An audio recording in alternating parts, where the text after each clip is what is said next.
Ceci est un livre audio autogénéré par Google. Psychologique, collection fondée par Philippe Breneau et dirigée par Joël Bernat. Sans exclusive ni frontières, les logiques président au fonctionnement psychique comme à la vie relationnelle. Toutes les pratiques, toutes les écoles ont leur place dans Psychologie. Dernière parution. Annick Bernabéo et Benoît Marceau. La psychose en résidence, hébergement et psychothérapie 2021.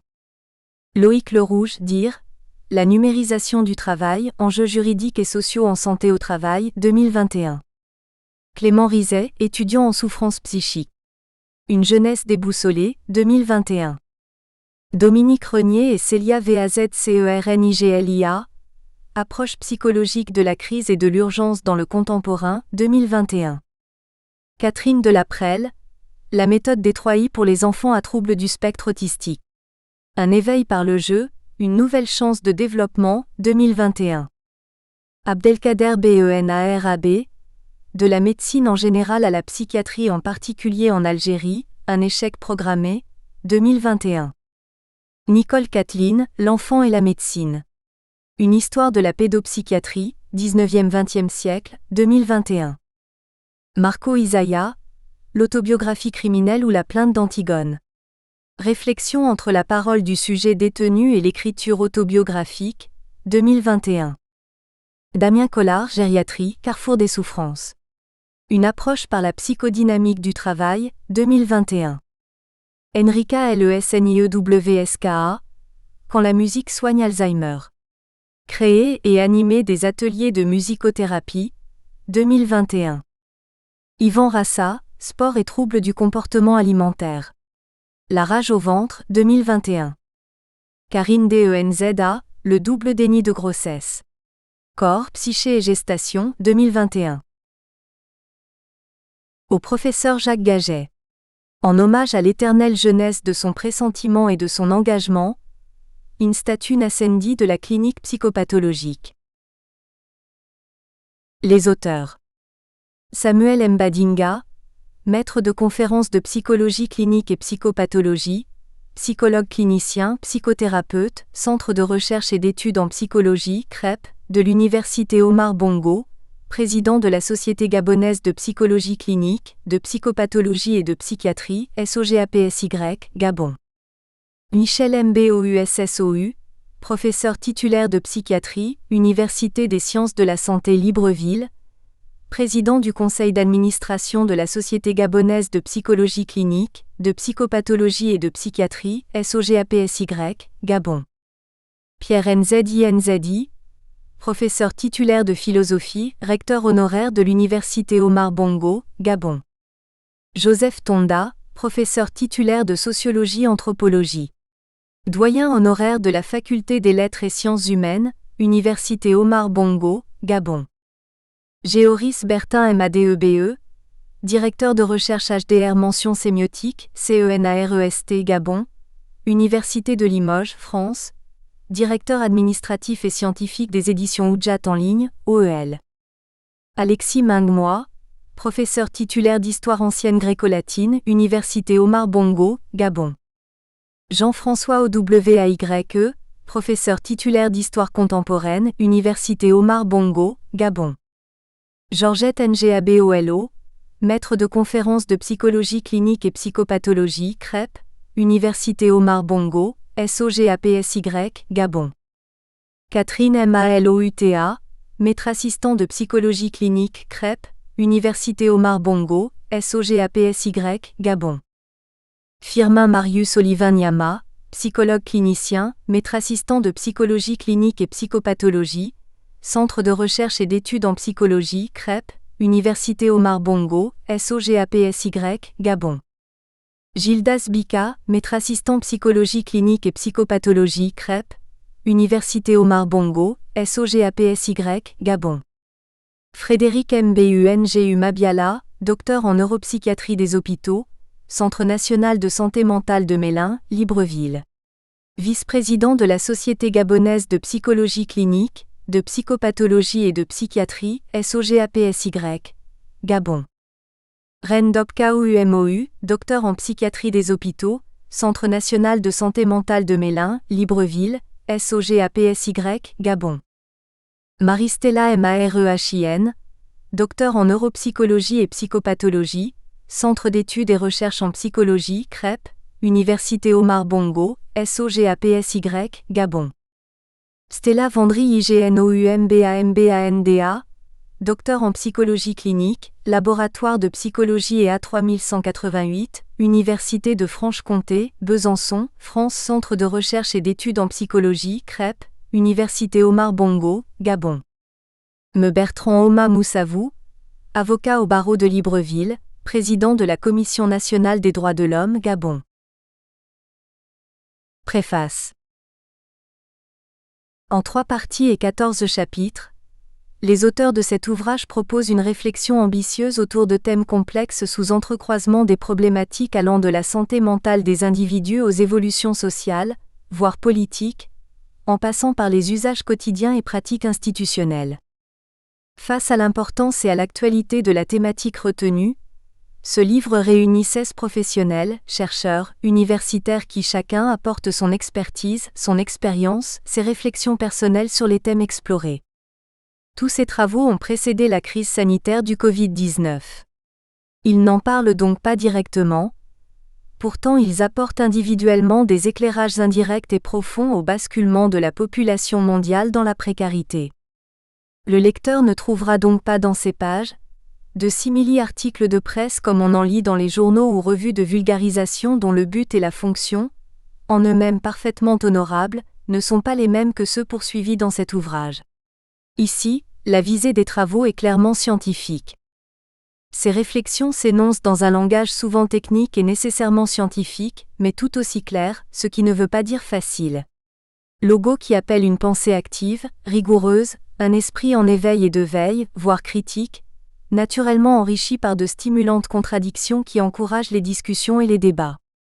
Aussi, de telles problématiques en effet, révèlent les 10 phénomènes avec lesquels individus, institutions et sociétés rudoient au point d'amener chacun à perdre contenance, à se précariser ou précariser l'autre, à se marginaliser ou à marginaliser autrui, à se faire violence ou violenter l'autre, en dépit des multiples recours aux enveloppes psychiques, familiales, institutionnelles, socio-anthropologiques, culturelles et ou interculturelles.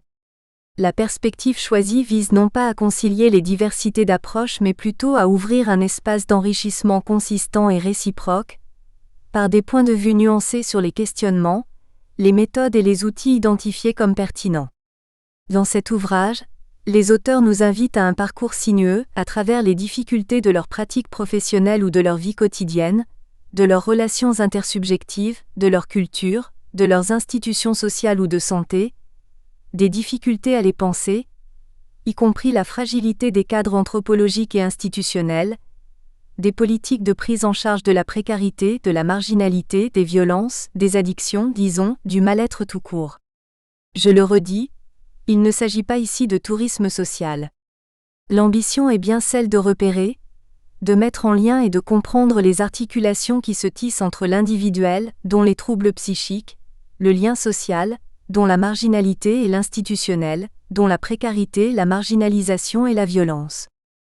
D'entrée de jeu, Samuel Mbadinga, auteur du chapitre introductif, n'oublie pas qu'il a une formation et une pratique en psychologie clinique, qu'il a mission, outre de former des étudiants dans cette discipline, celle de faire exister concrètement cette approche où se mêlent subjectivité, technicité et scientificité dans les champs social, culturel et historique du contexte africain. On comprend mieux le pourquoi de la place introductive d'une situation vraie, illustrant ce qui sera développé, travaillé, fouillé même tout au long de l'ouvrage, autrement dit que les précarités et marginalités institutionnelles favoriseraient toute forme de violence des malades mentaux, et plus particulièrement les violences induites par les addictions, ou agies sous l'effet de l'alcool ou de la drogue. On comprendra mieux aussi et surtout, en lisant l'histoire de Munyongu, que l'humain sous ses différentes facettes qui le complexifient tout en étant au centre de cette illustration clinique, reste pourtant et par moments techniquement insaisissable par les pratiques institutionnelles, parasité aussi bien de manière interne qu'externe par des pensées sclérosées tout autant que par des croyances superstitieuses et interculturelles. Tout se passe d'ailleurs comme si la douleur, la détresse de ce sujet était en elle-même un danger pour les intervenants, les institutions, les autres. N'en concluons pas trop vite que les sciences humaines en général et la psychologie clinique en particulier ne peuvent rien face à la douleur du monde. Les bonnes intentions et les bonnes volontés n'y suffiront pas. Nous le savons. Il faut délimiter un champ d'intervention, bâtir des pratiques, construire des épistémès et affirmer des références théoriques. L'histoire de Munyongu n'est pas que l'illustration de notre difficulté à comprendre et à aider autrui. Elle est aussi un appel à élaborer des outils adaptés pour y arriver. Une forte interpellation sur nos limites, nos lacunes, nos points de butée. L'ouvrage laisse apparaître comme une contrariété que les auteurs arrivent à dépasser, à faire travailler efficacement les notions de précarité, addiction, marginalité et violence sous une seule et même bannière, sans risquer l'enfermement de la pensée. Car par leur nature même, ces phénomènes qui sont non seulement interdépendants et interactifs sont liés aux aspects les plus divers et les plus singuliers et surtout spécifiques d'une vie psychique, d'un sujet et d'une culture, en l'occurrence, par ses dimensions de clinique psychologique, psychopathologique, psychiatrique et médicale, ou encore à travers l'approche sociale, historique, sémiotique et juridique. Or, si divers que soient ici les épistémologies, les concepts, les modèles théoriques et les méthodes de chaque discipline, il faut noter que chacune se voit porteuse d'une originalité en même temps que d'un signe privilégié de la façon dont elle veut saisir et approfondir l'objet. La première partie du livre, composée de 5 chapitres, porte des regards épistémiques sur le malaise dans l'interculturel, la temporalité, l'afrodystopie et les fondements de la conflictualité chez l'humain. Il va donc sans dire que les auteurs présentifient ici la fermeté d'une pensée interdisciplinaire, à coup sûr, vivifiée et dictée par l'exigence d'une offre épistémologique, alliant finesse et méthode dans l'analyse du sens des textes et des contextes de production des discours. La deuxième partie de l'ouvrage met en relief les cliniques interculturelles et sociales de la précarité et de la violence, éclairées et illustrées par des situations variées de vulnérabilité dans la vie quotidienne. Ces fragilités psychologiques individuelles et familiales interpellent le clinicien sur les réels enjeux psychiques des phénomènes, notamment sur les blessures narcissiques engendrées et leurs effets sur la déconstruction de soi et de la famille, cause de souffrance psychique. À partir de quelques vignettes cliniques et des situations tirées des pratiques diverses, les auteurs de la troisième partie s'intéressent aux outils cliniques et aux manifestations psychopathologiques des sujets en souffrance et précarité psychique, sinon en difficulté d'insertion et de réinsertion sociale, et qui trouvent dans les addictions et la violence l'une de ces résonances, non sans conclure sur les droits inaliénables qui leur sont reconnus. L'unité et la cohérence de la pensée semblent garanties par une économie de la souffrance psychique et de la violence sociale et institutionnelle. Elle consiste en une mise en réseau des phénomènes et des liens en cause, et tâche de les inscrire dans des corpus inégalement développés et répartis au fil de l'ouvrage, y compris dans sa composition. Ce qui est de nature à maintenir le niveau de tension palpable dans le texte et soutient, pour ainsi dire, la réflexion. Au passage, notons que ces divers écrits montrent clairement que l'appellation « sciences humaines » n'est pas un titre usurpé. Il s'agit bien de réflexions qui s'élaborent à partir de concepts solides, d'une épistémologie rigoureuse et dont l'utilisation est toujours mise à l'épreuve et argumentée. Toute discipline choisit et construit son épistémologie. Toute discipline choisit ses concepts, son langage et ses méthodes. Et c'est à partir de ces fondements qu'il sera possible de travailler, d'échanger, de découvrir, de dépasser les savoirs établis. Les sciences humaines, qui peuvent ici se targuer de répondre à un appel pressant au décloisonnement, ne travaillent pas hors sol, et la thématique proposée dans ce livre avance d'abord en définissant les termes sûrs et avec lesquels les auteurs ont travaillé. Précarité, addiction, violence, marginalité. Ces définitions situent le contexte et l'historique événementiel de leurs apparitions. Elles en esquissent aussi, lorsque c'est nécessaire, les limites. Cet ouvrage que vous avez entre les mains est une contribution importante à la compréhension de ce qui fait sens dans le lien intersubjectif, la crise institutionnelle, la précarité, la marginalité et la rupture du lien social à partir de la folie, de l'addiction et de la violence. Il vise à dynamiser la recherche, encourager la rigueur de la pensée où l'altérité a et doit avoir une véritable place. Les livres, Les enseignements et les recherches auront atteint leur but lorsqu'ils auront changé le regard du lecteur sur le monde, sur les autres et aussi parfois sur soi-même. Gageons que celui-là en fait partie. Claude Miolan. Professeur émérite de psychologie clinique et psychopathologie, Université de Nice Sophia Antipolis, psychologue clinicien, psychanalyste. Chapitre introductif, des précarités et marginalités institutionnelles aux violences addictives. Enjeux psychiques et perspectives. Samuel Mbadinga, Université Omar Bongo, Gabon. Tâche de nous persuader, ou plutôt imagine-toi Socrate, non que nous ayons peur, mais peut-être il y a en nous un enfant que ces sortes de choses effraient. Platon Fédon 77e trad. Cambry édition. Garnier Flammarion, Paris 1955, page 130. Introduction. Munyongu est un homme de 30 ans, célibataire, sans enfant, que j'ai reçu en consultation il y a quelques années. Il est né le jour où sa mère décède, juste après sa naissance, dans un centre médical d'une ville de l'arrière-pays.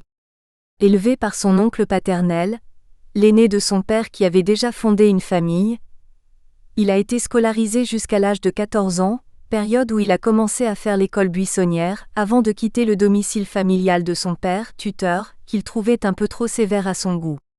Colérique et belliqueux, ce départ tumultueux de la maison a été précédé de quelques fugues qui l'amenaient à échapper de temps en temps aux remontrances paternelles.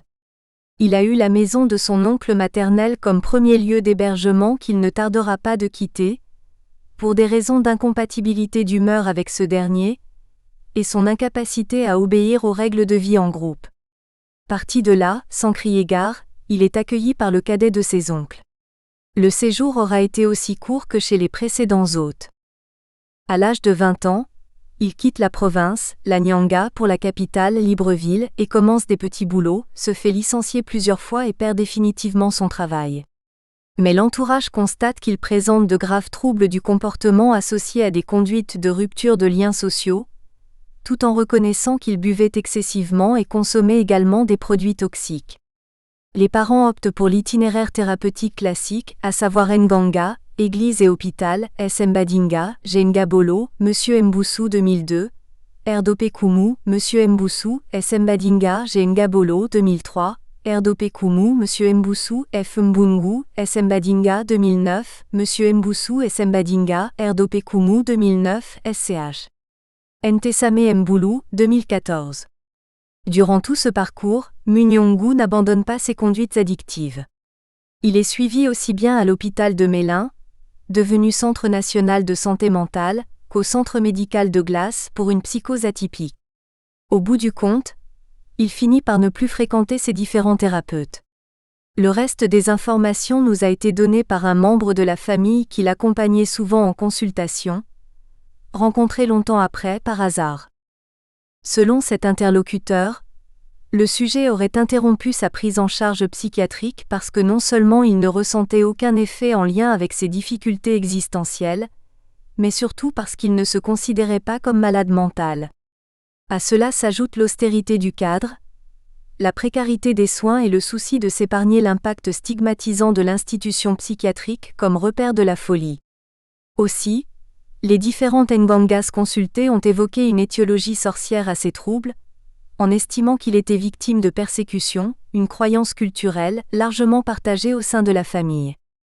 Entre-temps, voulant fuir un environnement qu'il considérait désormais comme hostile, Munyongu avait décidé de repartir en province où il sera à nouveau accueilli par l'aîné des oncles maternels qui va lui céder un bout de son terrain et l'aider à bâtir sa case pour se reconstruire.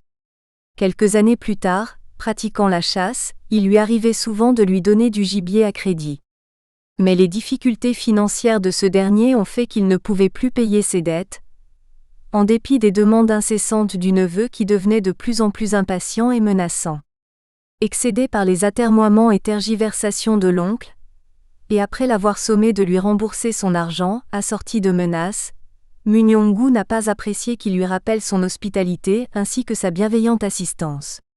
Se sentant humilié par les propos de son oncle, de retour chez lui, et contre toute attente, il se suicida, à l'aide de son calibre 12 qui lui avait été offert, ironie du sort, par ce même oncle. Il avait alors 40 ans. Dans l'ensemble, le travail s'attachera à montrer que les précarités et marginalités institutionnelles favoriseraient, dans une certaine mesure, toute forme de violence des malades mentaux, et plus particulièrement les violences induites par les addictions, ou agies sous l'effet de l'alcool ou de la drogue. Saisir les enjeux psychiques des violences commises par les malades mentaux sous l'effet de l'alcool ou des drogues, dans un contexte de précarité et de marginalité institutionnelle, voilà l'objet de ce chapitre introductif dont l'intérêt est d'ouvrir des pistes pour stimuler la réflexion et inspirer des stratégies de prise en charge et d'accompagnement institutionnel des sujets souffrant de troubles mentaux, vivant de façon précaire, devenus marginaux, parfois addicts et souvent violents. Il ne s'agit pas d'étudier les marginalités, précarité et addiction comme cause des violences chez les malades mentaux, mais de tenter de saisir la part prise par chacune dans l'expression de la violence chez les personnes atteintes de troubles mentaux. Quelques définitions. Précarité, addiction et violence nous renseignent sur l'expérience vécue des situations complexes et pénibles, tout en nous offrant l'opportunité de penser le mal-vivre ou le mal-être. À l'évidence, l'on imagine assez que les trois notions retenues sont, en raison de leurs effets, cause de déliaison et souffrance chez les individus, au sein des groupes et dans la société. Par-delà l'approche par affinité notionnelle, il nous est loisible d'en faire une lecture par opposition clinique. La précarité à la stabilité, à l'équilibre et à la constance, l'addiction à l'autonomie, au lien social ou à la relation d'objet, et la violence à la douceur, au calme, à l'apaisement. Elle nous ramène à la fois aux confins de la clinique, R. Rousillon, 2008, et au croisement dialectisé d'une clinique du lien social et de la souffrance psychique. Donnant lieu à une actualité saillante, ces notions, qui font sens et écho à la crise sanitaire ainsi qu'à la précarité induite en temps de coronavirus, sont interrogées par les sciences de l'homme, de la santé et de la société. À ce propos, disons que la précarité a trait au caractère de ce qui est instable et se rapporte à une situation dont la durée, la solidité, la stabilité et la fiabilité sont loin d'être assurées, au regard du contexte d'incertitude dans lequel se trouve l'individu en question. Cette déclinaison pointe l'une des dimensions qui ressortent de la plupart des travaux sur les précarités sociales et psychiques, qui est la difficulté pour le sujet précaire de faire lien et lieu, B. Cyrulnik, 1989, 2003, P. de Clercq, 2001, J. Furtos, 2005, 2008, Desmélier, 2007, R. Roussillon, Op. Cit. Audouville, 2008, 2012, S.W. Inyumba, 2016, à la fois comme exclusion ou absence de ou du lien social et d'espace de vie, par un rapport douloureux de survie dans un ailleurs incertain et hypothétique.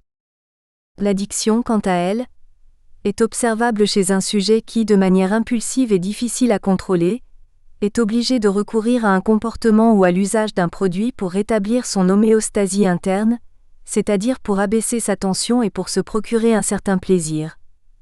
Aussi paradoxal que cela puisse paraître, le recours à cette conduite ou à ce produit, de manière répétitive, se fait bien qu'il ait conscience du caractère potentiellement nuisible de ce comportement. Goodman, 1990. Elle postule une conduite régressive comme tentative de sécuriser le moi, en détresse, confronté au trop-plein d'angoisse de perte d'objets et des repères identificatoires. Elle est portée par un mouvement de lutte antidépressif comme ultime tentative de résolution d'un conflit psychique. La conduite addictive consiste en une forme d'auto-exclusion temporelle du lien social et évoque une présence-absence du sujet, de même qu'elle fait pièce à la présence de l'autre, rendu transparent ou absent par la substance addictive, Mbadinga, Mboussou 2002, au sens de l'hallucination négative inhérente au rêve et au transfert, décrite par Freud, Fedida 1995. De son côté, la violence désigne la force brutale, le caractère de ce qui échappe au contrôle du sujet, de l'humain qui surprend et sidère par sa brutalité, sa force inouïe, sa férocité. Il s'agit d'un phénomène contingent de la nature humaine, c'est-à-dire du vivant, disons de la vie tout court. Elle fait partie des mouvements de vie, mais également des mouvements de vie vers la mort et intervient à ce titre dans les différentes conduites et comportements humains. Elle est à la fois consubstantielle à l'état de nature et à l'état de culture, et peut s'accompagner d'angoisse de morcellement, d'anéantissement ou de mort. Les termes calme et doux font partie de ces contraires.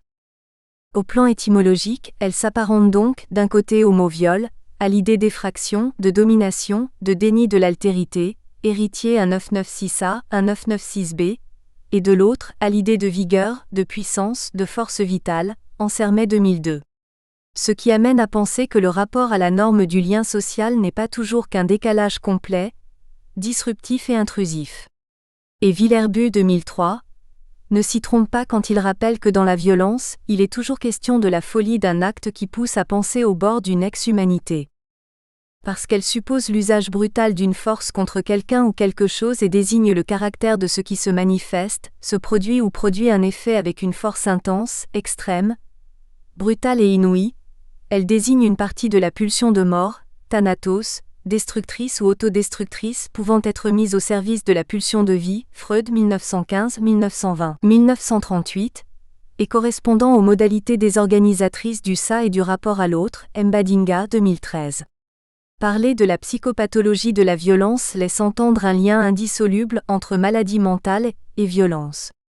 D'ailleurs, la violence est presque toujours associée à la maladie mentale dans l'imaginaire ou les représentations sociales, de même que perdure la notion non scientifique et dégradante de fou. L'association de la maladie mentale avec la violence persiste, par un glissement de signifiant, qui fait que tout acte violent qui sort de l'ordinaire, soit par sa réalisation, soit par son horreur, soit par l'absence de motif évident, est attribué à un malade mental. C'est un acte fou, devient vite c'est l'acte d'un fou, Y. Pélissier, cité par Clément 1996 page 39. C'est fou, acte, auteur, contexte, ou c'est la folie, contexte, esprit. Troubles psychiatriques, précarité institutionnelle et violence addictive.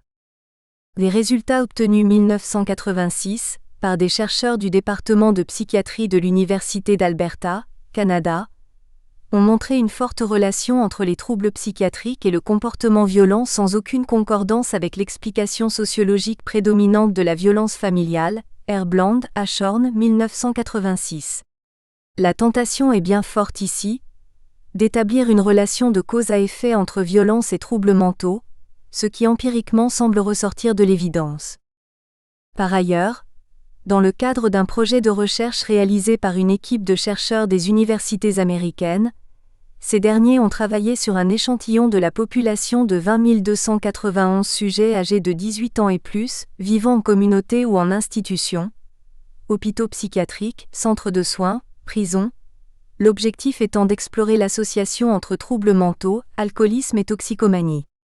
Les résultats montrent que les individus souffrant de troubles mentaux au cours de leur vie sont 2 fois plus exposés aux troubles liés à l'alcoolisme et 4 fois plus exposés à la toxicomanie que les sujets ne présentant pas de troubles mentaux, D.A. Regier et al., 1990. En rapprochant les conclusions de ces 2 études, elles laissent supposer quelque chose de l'ordre d'une transitivité entre la maladie mentale, l'addiction et la violence. En articulant la double problématique violence et addiction au double contexte, précarité et marginalité, nous pouvons au fond convenir que l'abord psychanalytique des précarités, addiction et violence interpelle la psychopathologie sur la question de la survie narcissique du sujet qui repose sur une série de carences à la fois narcissiques, identitaires, réelles, imaginaires et symboliques. Aussi, du point de vue psychologique, la violence et l'addiction sont à considérer comme des comportements et ou conduites agies ou subies. Retour sur expérience institutionnelle et mise en perspective. L'expérience de l'institution psychiatrique au Gabon donne à voir des grèves récurrentes et justifiées des personnels, conduisant à l'oisiveté de ces derniers, le silence coupable administratif et politique, le caractère inopérant de l'institution peu outillée, sa stigmatisation, la suspension épisodique des consultations, de prise en charge et des hospitalisations et par conséquent l'errance des malades préalablement internés. Et lorsqu'on pose un regard clinique sur les précarités, l'on est amené à admettre que la santé mentale au Gabon passe pour une précarité peu visible. Car si la présence des malades mentaux est manifeste dans les rues, l'on peine à établir un lien entre les troubles mentaux, les précarités psychiques, familiales, sociales et les marginalités institutionnelles du point de vue des enjeux psychiques. Toutefois, il nous faut rappeler que l'une des idées directrices qui pourrait guider toute réflexion sur la clinique de la précarité devrait prendre appel du postulat que la psychopathologie surgit dans un contexte social, non pas au sens d'une approche analytique du social mais plutôt en lien avec les conditions d'émergence et d'opérativité spécifiques des symptômes, B. Jacobi, 2005, page 89. Dans ce sens, et à juste titre, considérer le social en même temps que les conditions d'apparition d'un symptôme singulier consiste notamment à situer les connivences entre le réel et l'imaginaire, ou encore à tenir compte d'une forme de complaisance, Gori 1996, entre une situation sociale, un événement composé socialement, et une forme de psychopathologie singulière, Jacobi Opsi. Il est donc ici question de veiller à ne pas décontextualiser la clinique tout court, de surcroît celle de la précarité et encore moins la psychopathologie qui y est associée. Faire référence à la notion d'institution précaire, c'est la qualifier de peu sûre soit dans la durée soit par rapport au cadre, environnement, aux moyens humains, financiers, équipements, etc., mis à disposition, dans l'accomplissement de ses missions ou les deux à la fois. Elle se caractérise par son instabilité dans l'organisation, la faiblesse de ses moyens matériels, financiers et humains, l'incertitude de son fonctionnement, le peu de crédibilité dont elle jouit auprès des usagers et du public au regard de sa marginalisation administrative et géographique et de sa précarisation, et naturellement, la faiblesse de ses résultats en termes de soins et de prise en charge des malades. Au Gabon, l'existence d'un centre national de santé mentale, unique structure de faible capacité d'accueil, située au quartier Mélin, à la périphérie de Libreville, nous apparaît comme caractéristique d'une marginalité et d'une précarité institutionnelles évidentes.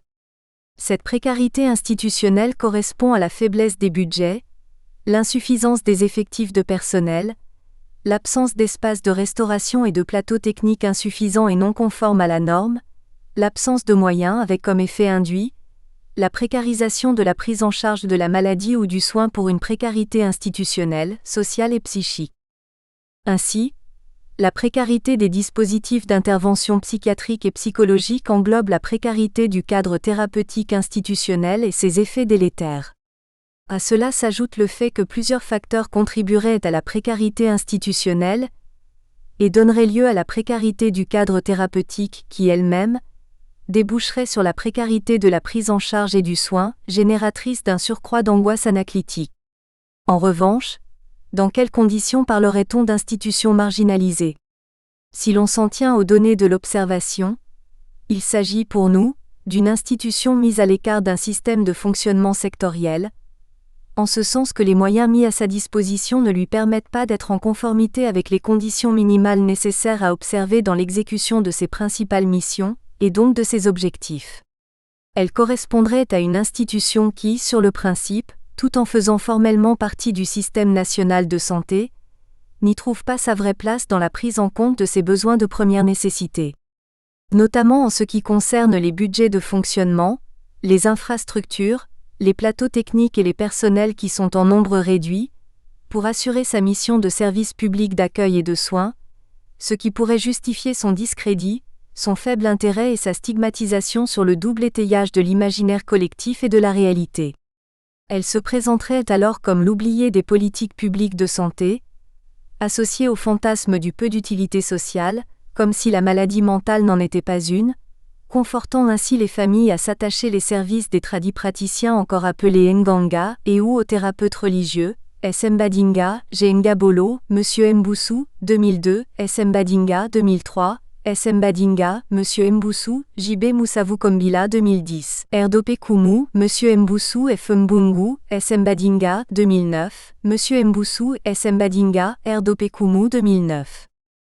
Le recours aux guérisseurs et aux religieux, d'une part, pour des consultations divinatoires en vue de nommer l'origine du mal par l'identification des sorciers, parents, ancêtres, mauvais esprits ou autres personnes susceptibles d'entretenir un conflit direct ou indirect avec le sujet, ayant le statut d'objet persécuteur et des apostrophes. Autre part, pour les soins par eux prodigués, reste une pratique courante que la majorité des populations africaines préfèrent sinon privilégient à la psychiatrie moderne et à la psychologie clinique ou à la médecine biologique. La maladie mentale et même la maladie tout court, l'infortune et le malheur étant l'expression achevée des liens conflictuels qui soutiennent la logique du discours de persécution, H. 1959, Monsieur Diop, Azempleni, P. Martino H.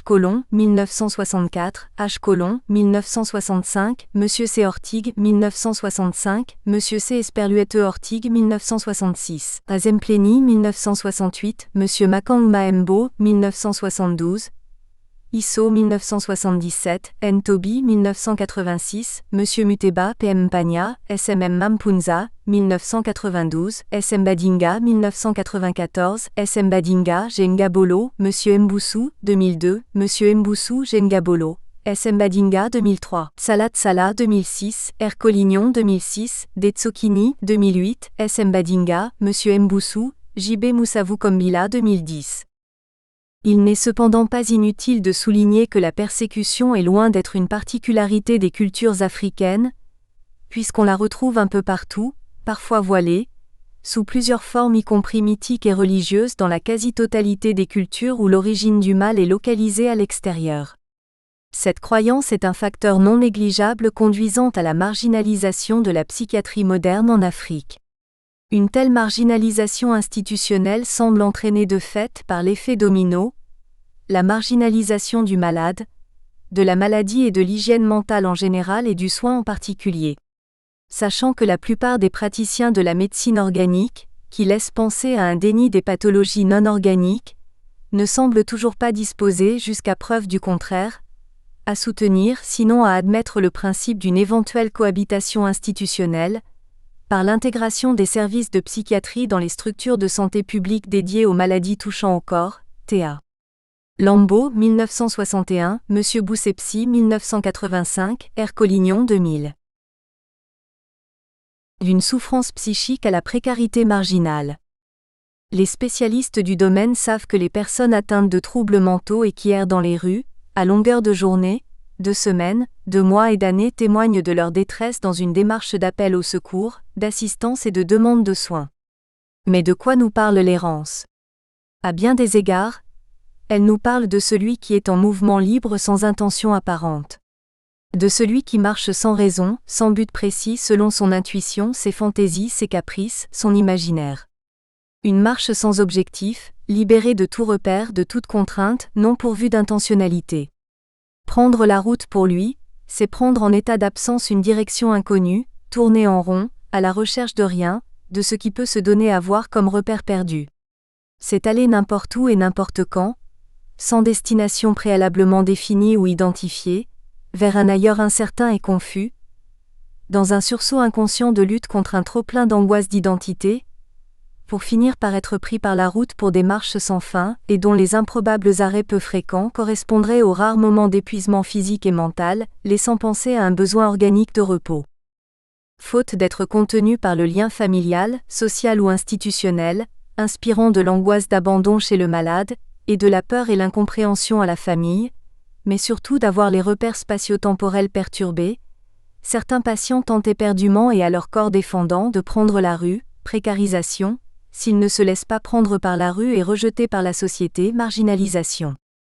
Dans un tel contexte de rupture du lien social, ils se donnent ainsi sans le savoir et sans le vouloir en spectacle, le plus souvent des plus désolants sinon dévastateurs pour la conscience commune des mœurs, s'exposant la plupart du temps dans des positions ou tenues indécentes, dégradantes et naturellement violentes d'exhibition sexuelle, déshumanisantes voire inhumaines et d'apparence subversive, accompagnées parfois de comportements violents.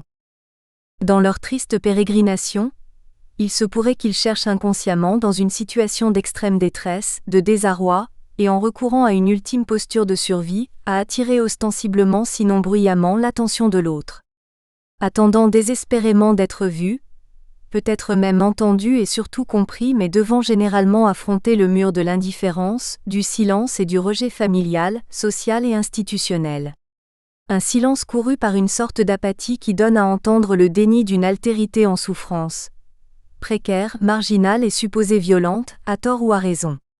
Or il s'agit bel et bien des citoyens à part entière, précarisés par la maladie, bien que ou de surcroît mentale, et marginalisés, qui vivent et dorment à ciel ouvert parfois sous nos fenêtres, abandonnés à eux-mêmes, qui ont quasiment perdu la conscience de leur existence, de leurs droits les plus élémentaires auxquels ils semblent s'être déliés et la société de son côté les y ayant soustraits. Et pourtant ils existent. Des êtres vivants et surtout des humains à part entière, et non des sous-hommes, qui ont a priori pris congé de la raison, de la culture et du lien social. Cela nous donne ainsi à entendre quelque chose de l'ordre de la maladie mentale itinérante, errante, ou encore de la souffrance humaine ambulante sans aucune plainte d'une quelconque souffrance ou douleur, venant de l'être en proie à un mal-être indicible.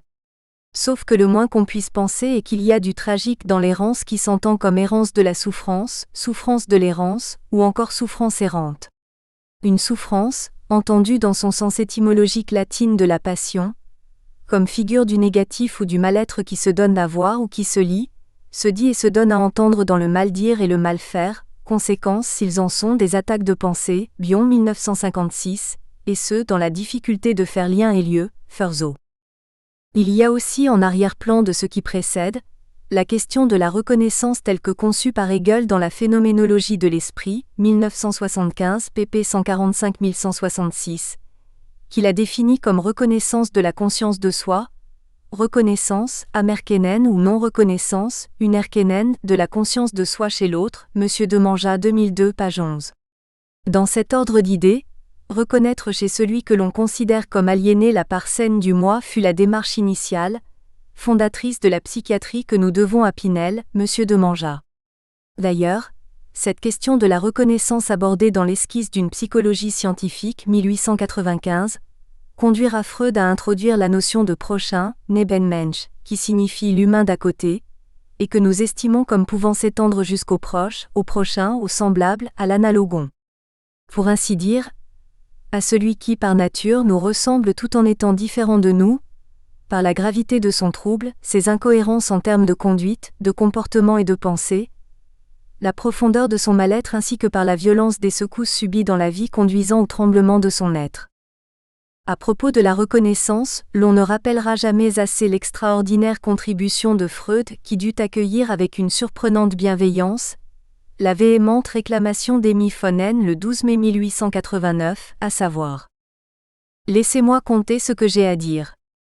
Prenant ainsi l'allure d'une révélation dont les effets cliniques se retrouvent dans la reconnaissance du discours de l'autre dans ses méandres, reconnaissance nonobstant les caprices des associations libres de l'inconscient, territoire psychique jusque-là inconnu ainsi que d'une structure dont le ternaire oedipien construirait l'armature, Monsieur Demanja.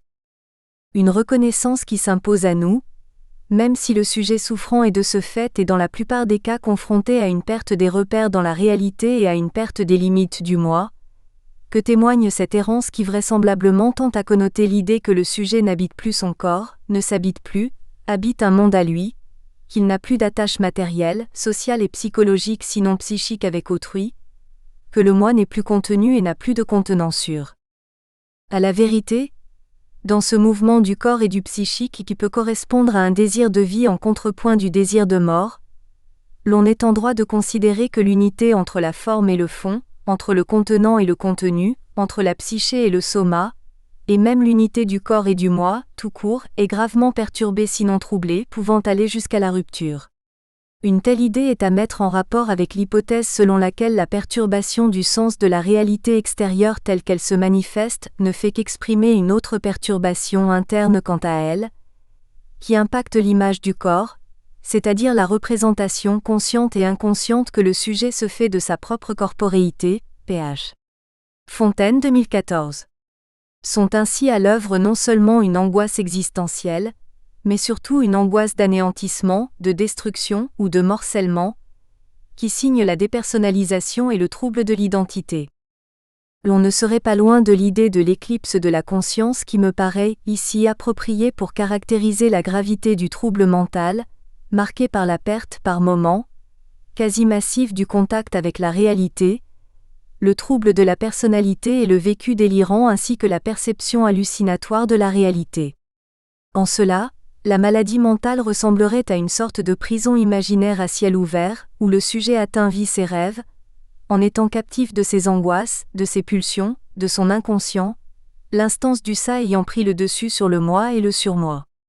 Mais elle reste entière, la question de savoir comment l'institution psychiatrique, garante d'une forme de sécurité sociale et assurant les fonctions surmoïques de survie, de limites et les fonctions maternantes de contenance, de soins, de réadaptation, de réinsertion sociale et professionnelle, se retrouverait-elle à produire de nouvelles précarités et marginalités au point de favoriser les violences addictives? En effet, l'on note chez bon nombre de malades mentaux une propension à être en mouvement dans les rues, à marcher sans but, à errer.